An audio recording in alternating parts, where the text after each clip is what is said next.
This is how delegation works. I used to think I had to be an integrator. I had to be involved in the day-to-day. I really don't.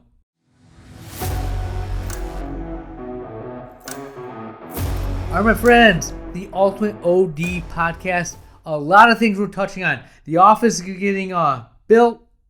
Coaching, is it worth it? What did I learn from past episodes that I've changed in future episodes?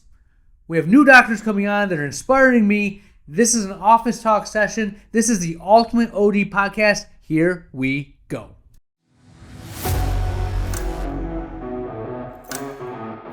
All right, my friends, the Ultimate OD podcast. Thank you for tuning in today. First, thank you for the shout outs, the emails, all the likes. Keep sending the emails. I'm doing my best to get back to you in a timely manner, but it's been a very busy time in my life. We are adding doctors, adding locations, buying and spending a ton of money to make the new office happen. It's coming to fruition. I am so stinking excited. Update on that. Loan went through. 3 banks I talked to. One, a community bank, awful terms. Want to give me a 7-year note, bad rate, and take a lien on my house, have my wife sign, so basically they could take my house. All right? If that's all I could get, I was going to do it. Went through another bank, good terms, 15-year terms, awesome rate, lowest rate out of everyone. But as I was asking questions, at a certain point that I got approved, they're like, well, when you sign the note, then we'll answer your questions. Didn't sit right with me. Talked to the bank that I work with for past loans. I was like, hey, I want to work with you. Can you make this happen? And even though they have a 10-year term, their rate was in the same ballpark. It felt right. Went with that, and that's what I'm going with. Also got great news from the tax man that I don't owe nearly as much as I thought I would. So I can finance and do what I need to do. This is still hard. I am going to have an episode maybe next week or the week after where I walk through the steps that got me here. Whether you're starting a practice cold or you're going to buy a practice, start a practice, this episode will outline the steps, and there's a ton of information on there. So stay tuned for that. That being said, as I've grown this past year, if you listen to the past episodes, you know a lot happened last June when my office manager left, and I had to recreate my management system. It's better than it ever has been, better than even when my past manager was there. But I look at some of the things that I would give episodes on when I would talk about. One of them, frames. You got to know the frames that you're putting in your office. It's one of your biggest revenue sources, and I agree, you do. But you don't have to be the one doing it if you have a good enough manager, if you have an optical manager or someone that knows the frames you buy. And I just look at myself, and it's a bunch of little things that I used to pay attention to.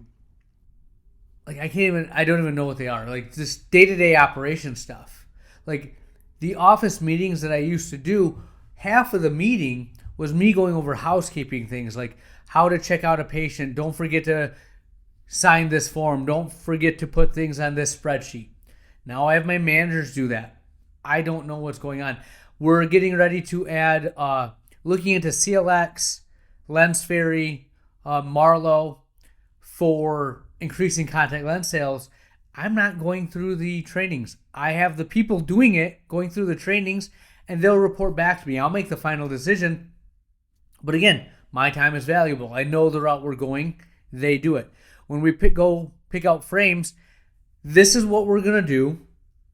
Give me frames within these parameters, and I go about my day. It's awesome.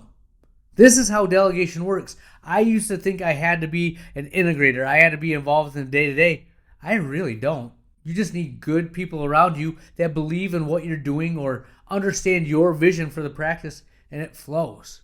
It's amazing. So, kind of cringe when I look at some of the stuff, some of our earlier episodes, what we're focusing on. But as I've told you before, the whole point of this podcast from a selfish perspective is for me to get better, for me to focus on the things I need to do to make my office better, to make me a better owner. And a rising tide raises all ships. By me getting better, you get better. We get to have a virtual one-on-one conversation about things you're going through, about things I'm going through, and we can all relate. I'm either a horrible warning or an amazing example. Either way, you get something from this podcast. Number 2, coaching. I hear about business coaches, people that have coaches. I often have wondered, what do they do? What's a coach going to tell you that has benefit? Well, went to the P3 meeting. Again, if you're interested in P3, reach out to me. I'm trying to get more people there. By far, the best experience I've had in my life. Again, I'm going to kind of explain some of it right now. But my question was, what does a coach do? How can they make you better? Well, when I went to that conference, I showed them my numbers. When you're going to a coach, full transparency. They need to know everything that you are doing, your motivation, your thought process behind it, and then they can give you advice. That's how you coach. That's how you get better. And you can't have your feelings hurt if they tell you something that you're doing wrong or you could be better. And again, I like blunt, transparent communication. They were not blunt. Well, they were kind of blunt, but they weren't like bad about it. My feelings weren't hurt. I'm like, yeah, I know I don't have an answer. One of the things they point out is, why are you not taking photos on your patients? Honestly, I didn't have an answer. I had a bunch of excuses. Oh, it's going to affect our flow. We don't have the resources. We don't have the room. You know what I did last week? Did photos. And it works. People like the photos. Great technology. It works. It hasn't affected my flow. We committed to it in the past 2 weeks, like $2,000 in additional revenue because of the photos we're taking. Awesome. Extrapolate out for a year. Great for the business. But it's also great for patient care, right? They get a better exam. I love having that photo. I'm not going to lie to you. I'm seeing things that I would have missed undilated. I'm not dilating every single patient, so this helps me catch those big things. It also saves me time because I see some things. We're not going to be refracting you, Miss Jones. You have, macular edema. You have a retinal bleed. Did you know this was happening? Again, things that you might see, you will see if you dilate. You might see if you're not dilating, but again, a better patient care experience. Other things that I'm trying to do, pre-appointments, again, I'm rolling that out beginning of next month, and static frame board management. So if you don't know what static frame board management is, it's where you don't sell off the board, and then by not selling off the board, your best sellers will continue to turn more. As I look at my goals for the next 10 years, I want to increase my revenue. I want to increase my offices, increase my reach. When I was talking to one of my friends, the way to do that is to have systems in place. Keep it simple and systems scale, right? Simplify. A lot of my dry eye and specialty stuff, is that scalable? Do I love it? Yes. Is it scalable? We'll see. The entry-level stuff, yes, but the advanced therapies, not as scalable. Also, it's a huge investment. But the basic ground-level stuff, we can do. One of the issues that I've had and why I've had to pick out the frames is I've had a lot of turnover in my optical managers, if you will. Or I never dedicated an optical manager to that. And meeting with all these different reps sucks. It eats up time. They're not reliable. I have a handful of reps that I actually enjoy working with. Most of them tolerate me. I'm sure they tolerate me. I tolerate them, and that's the best case scenario. A lot of them I would get rid of, but I like their product. Or I have got rid of their product because I don't like them. Salt, Daryl, hate them.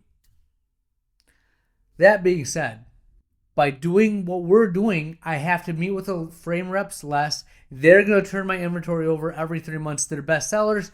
Same brands. I get a bigger exposure to brands. We'll see how it works, and I'll give you feedback on that. But I'm very excited to see where that goes.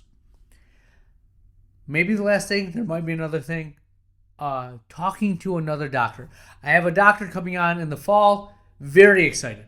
She's going to be amazing, has a passion, and believes in herself. I love people that bet on themselves. I had dinner with a doctor that is going to do a residency and then looking to come to West Michigan next year. I'm looking to hire another doctor next year. Her passion is not my passion, but I like her dedication to her craft. She knows what she likes and she's willing to bet on herself. She told me when she's talking to some of the other doctors about what her vision is for how she wants to practice, they kind of laugh at her and say that'll never make money. And she, which I love, her response is, all right, well, watch me do it then. Love that. I want to work with people like that. Those are the people that I bet on. When I'm bringing on a doctor, I'm not investing in an optometrist. I'm investing in a person that I think has the skills and abilities to grow an individual practice. Because each individual doctor has their own practice within a practice. Patients buy them, will believe their treatments, believe in what they're selling, believe in them as their eye care providers. That's what I want. People that believe in themselves. And whether she works for me or somewhere else, I like her. We'll see how it works out, what she wants out of her mode of practice, but I love people that are willing to bet on themselves. If you're listening to this podcast, I'm sure that your goal is to own your own practice, but if it's not, if you want to have a private practice feel or want to grow something, but you don't want to take on all the risk, all the, debt, hit me up. If you want to go to West Michigan, I'm looking to add doctors. All the toys you can think of, I love it. I want to talk to you even if you're not going to come to West Michigan because you get me juiced up. When I see her honing her craft, I was talking to her about, okay, if you were coming here, this is what I do. I look at this practice, what do they do? And then you're not going to compete with them, fill in the gaps. Find a way to get them to refer to you for the things that are available. Also, look at this practice, what are they doing? And then do it better. Easy to compete with them because it's a cost thing, right? I all of a sudden my mind starts running and racing, and I love that. That's how I get better. Just ideas flowing through my head. I want you to be the best you can be. I want to get better. By us sharing ideas, we all get better, and that's fun for me. Other than that, I don't have too much else to share with you other than as I've went to start the new practice, I will tell you that there have been times when I've asked myself, what are you doing? Why are you doing this? Is this the smart thing to do? Now realize we had our best year ever. Like, net was great. We're doing awesome. And I still have that thought. When I first started cold, less of that thought. I was worried, but less fear because I didn't know what I didn't know. I think I live well below my means.